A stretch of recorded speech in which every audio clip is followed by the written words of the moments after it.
O autor do livro, Robert Kuciak, conta que ele tem 2 pais. Um é seu pai biológico e o outro é o pai do seu melhor amigo. O pai de Robert tinha doutorado e dava aulas em uma universidade. Seu segundo pai, com quem Robert aprendeu a ser rico, nem mesmo terminou o ensino médio e aprendeu tudo o que sabia na prática, sozinho. A princípio, os 2 pais de Robert ganhavam dinheiro suficiente. Mas ao fim de suas vidas, um era o homem mais rico do Havaí e deixou milhões de dólares de herança para a família. O pai instruído de Robert, no entanto, deixou dívidas e impostos para que sua família pagasse. Kuciak diz que ganhar dinheiro é uma ciência que não nos é ensinada nas escolas. Escolas nos ensinam a encontrar um emprego e fazer carreira. E, por isso, a maior parte dos pais também ensinam seus filhos dessa forma e os enviam na mesma direção, que é se tornarem empregados. Se você vem de uma família de classe média, então é bastante provável que seus pais tenham te ensinado a ser pobre. Mas não porque não amam você ou não desejam seu sucesso, simplesmente porque eles mesmos não foram ensinados sobre esse assunto. Eles consumiram informações ultrapassadas e, quando você nasceu, passaram estas mesmas informações ultrapassadas para você. A pobreza é quase como a genética. Ela passa de uma geração para outra. Meus pais sempre me aconselharam a estudar muito, me formar e encontrar um emprego estável. No entanto, quando comecei a ler livros como este, me dei conta de que aprendi mais com alguns destes livros do que em todos os meus anos de universidade. Se você também vem de uma família de classe média e ainda não leu Pai Rico, Pai Pobre, então eu realmente recomendo que leia. Eu gostaria que alguém tivesse me recomendado este livro quando eu tinha meus 14 ou 15 anos. Tantas coisas poderiam ter sido diferentes e melhores na minha vida se eu tivesse esse conhecimento antes. Nesse vídeo, vou falar sobre 7 ideias principais desse livro. A primeira ideia é sobre a importância da educação financeira e a compreensão da diferença entre um ativo e um passivo. Entender a diferença é o passo mais importante para ficar rico. De forma simplificada, ativos são as coisas que trazem dinheiro para o seu bolso e passivos tiram dinheiro do seu bolso. Por exemplo, se você tem um carro e você aluga para outras pessoas e ganha dinheiro com ele todos os meses, então seu carro é um ativo.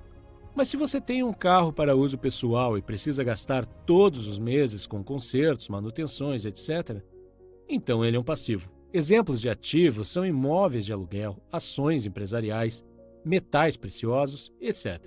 Passivos são, por exemplo, a casa onde você mora, seu telefone, o carro que você dirige, etc. Os ricos se concentram em aumentar seus ativos, enquanto os pobres compram passivos e se concentram em sua renda. Os pobres compram iPhones, os ricos compram ações da Apple, que são ativos. As ações aumentam de valor com o tempo, enquanto o iPhone perde seu valor no momento em que é retirado da loja. Ter ativos é como plantar uma árvore. Você precisa cuidar dela por anos até que suas raízes estejam profundas o suficiente para te dar sombra e frutos. Infelizmente, muitas pessoas querem ficar ricas rapidamente, mas sem aprender sobre dinheiro. É como construir um arranha-céu com pouca ou nenhuma fundação.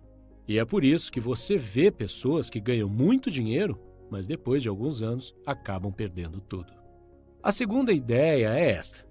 Os ricos não trabalham por dinheiro. O dinheiro trabalha para eles. Ainda muito novo, Robert teve seu primeiro sócio, seu colega de escola Mike. Eles trabalhavam para o pai rico, que lhes ensinou muitas lições sobre como ganhar dinheiro. A primeira regra que aprenderam foi que os ricos não trabalham por dinheiro. Seu trabalho é que trabalha por eles. Os ricos usam a cabeça e encontram formas de fazer o dinheiro trabalhar para eles 24 horas por dia, 7 dias por semana. Da perspectiva de uma pessoa rica, cada dólar ou real ganho se torna um pequeno funcionário que trabalha arduamente para ganhar mais um. Os pobres e as pessoas de classe média, por outro lado, são guiados pelo medo ou pelo desejo.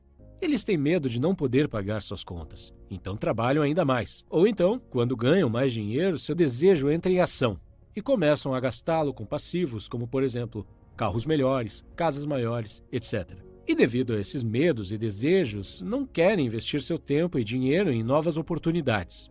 Eles têm medo de perder seu dinheiro caso o coloquem em risco. Então, preferem usá-lo para comprar uma TV maior, mesmo que já tenham uma. Em comparação, o rico investe seu dinheiro e, mesmo que o perca, ainda está um passo à frente porque, pelo menos, aprendeu algo. E este conhecimento se torna um importante ativo para seus investimentos futuros. Por outro lado, a TV perde a maior parte do seu valor após alguns meses e o dinheiro está perdido de qualquer forma. mas se perde também a oportunidade de aprender com algo. A terceira ideia é entender sobre impostos, contabilidade e leis. De acordo com Kiyosaki, ganhar muito dinheiro não resolve os problemas. Aprender a guardar esse dinheiro depois de ganhá-lo resolve os problemas. Se uma pessoa rica ganha 100 mil reais, guarda o dinheiro todo. Mas se uma pessoa pobre ou de classe média ganha 100 mil reais, paga muitos tributos e perde de 30% a 40% do total. Kiyosaki explica que no início não havia impostos e o governo os criou para punir os ricos e ajudar os pobres. O governo usou a mentalidade Robin Hood, com o apoio do povo. Porém, os ricos foram espertos e encontraram formas legais de não pagar tantos impostos. Uma das grandes diferenças é que os pobres e a classe média ganham dinheiro, pagam impostos sobre aquele dinheiro e vivem com o que sobra. Os ricos, por sua vez, ganham dinheiro, gastam tudo o que podem e pagam impostos sobre o que sobra. Quarta ideia: os ricos criam dinheiro. O autor diz que todas as pessoas nascem com talento, mas este talento é suprimido pela vida e pelo medo. Não são necessariamente as pessoas instruídas e inteligentes que prosperam, mas as ousadas e aventureiras. Algumas pessoas nunca progridem financeiramente, mesmo que tenham muito dinheiro, porque deixam de aproveitar as oportunidades devido ao medo e à dúvida. Muitos ficam sentados esperando uma oportunidade aparecer. A ideia do autor é de que as pessoas devem criar sua sorte, não ficar esperando por ela. Ele diz que é o mesmo com o dinheiro. Ele deve ser criado. Quinta ideia: trabalhe para aprender. Não trabalhe por dinheiro. Kiyosaki diz que seu pai pobre era inteligente, bem instruído e trabalhava por dinheiro, porque a segurança no emprego significava muito para ele. Seu pai rico se tornou milionário trabalhando para aprender. O autor recomenda que os jovens procurem trabalhos onde possam aprender mais, mesmo que o salário não seja bom, principalmente nas áreas de vendas, comunicação, marketing, contabilidade, liderança de pessoas, etc. Durante uma entrevista com uma jornalista, Robert Kiyosaki soube que a jornalista havia se esforçado para se tornar uma autora best-seller. Ele percebeu que ela era uma ótima escritora e que deveria continuar a buscar seu sonho. Ela respondeu que havia tentado, mas que ninguém havia se interessado. Sem querer, ele acabou a ofendendo ao aconselhá-la a fazer o curso de vendas para promover a si mesma. Ela ficou na defensiva e respondeu: tenho um mestrado em literatura inglesa. Por que frequentaria um curso de vendas? Sou uma profissional. Fui para a universidade para não precisar ser vendedora. Odeio vendedores. Eles só pensam em dinheiro. Ela começou a arrumar suas coisas. Robert Kiyosaki gentilmente apontou que ele era um autor de best-seller, ou seja, livros mais vendidos, e não autor dos livros melhor escritos. Essa declaração enfureceu ainda mais e a entrevista acabou. O mundo tem muitas pessoas talentosas e bem-sucedidas, médicos, advogados, dentistas. E, ainda assim, eles têm problemas financeiros. Mas como um sábio consultor de negócios uma vez disse, eles estão uma habilidade atrás da grande riqueza. Se você combinar seu conjunto de habilidades com inteligência financeira e conhecimento sobre contabilidade, investimentos, marketing ou direito, poderá obter uma grande riqueza. Se aquela jornalista tivesse procurado um emprego em uma agência de publicidade para aprender a vender, ela poderia ter progredido e feito grande fortuna com sua escrita. Pai Rico diz: você tem que saber um pouco sobre muito. Na escola e no trabalho é esperado que você se especialize. Aqueles que são promovidos são os especialistas. Contudo, o Pai Rico de Robert Kiyosaki sempre recomendava o oposto. É por isso que, ao longo dos anos, Robert trabalhou em diferentes áreas da empresa do seu pai rico. Ele participava de reuniões com advogados, com banqueiros e contadores. Para o Pai Rico, era essencial que Robert conhecesse todos os aspectos da criação de um império. Ideia 6. As pessoas que evitam o fracasso também evitam o sucesso. A maior parte das pessoas nunca vence porque tem medo de perder ou fracassar. Se você observar a forma como os seres humanos foram projetados para aprender, verá que aprendemos através de nossos erros. Aprendemos a andar caindo.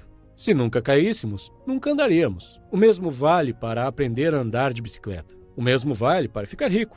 O fracasso é parte do processo de êxito. Kiyosaki diz: eu vejo o meu jogo do dinheiro da mesma forma que vejo o meu jogo de tênis. Eu jogo muito, cometo erros, corrijo, cometo mais erros, corrijo e me torno melhor. Se eu perder o jogo, eu vou até a rede, cumprimento meu oponente. Sorrio e digo: até sábado que vem. Conheço muitas pessoas que tentaram criar seus próprios negócios, mas falharam. e finalmente desistiram depois de 3 ou 4 fracassos. Sempre me surpreende que essas pessoas esperavam ter sucesso após tão poucas tentativas. Desistir depois de 3 ou 4 tentativas fracassadas é como começar a ir na academia para entrar em forma, mas desistir depois de alguns dias porque você não viu nenhum resultado. Se deseja entrar em forma, você precisa ser consistente. Você precisa mudar sua rotina de exercícios caso não seja efetiva. Precisa experimentar uma dieta diferente. Precisa tentar um treinador diferente até encontrar o que funciona para você. Infelizmente, as pessoas não aplicam a mesma mentalidade quando o assunto é entrar financeiramente em forma. Ideia 7. Não se concentre em sua renda. Concentre-se em seus ativos. Os ricos de longo prazo constroem sua coluna de ativos primeiro, e só então utilizam a renda gerada por essa coluna de ativos para comprar seus luxos. Os pobres e a classe média compram luxos com o seu próprio suor e sangue. Em outras palavras, se uma pessoa rica deseja comprar um carro de luxo, não o compra imediatamente. Primeiro compra ativos, como empresas ou imóveis. E se os ativos gerarem uma boa receita, ele os usa para comprar o carro. Ricos sempre se concentram em ativos antes de tudo. Se você gostou do vídeo, não se esqueça de deixar seu like. Obrigado por assistir.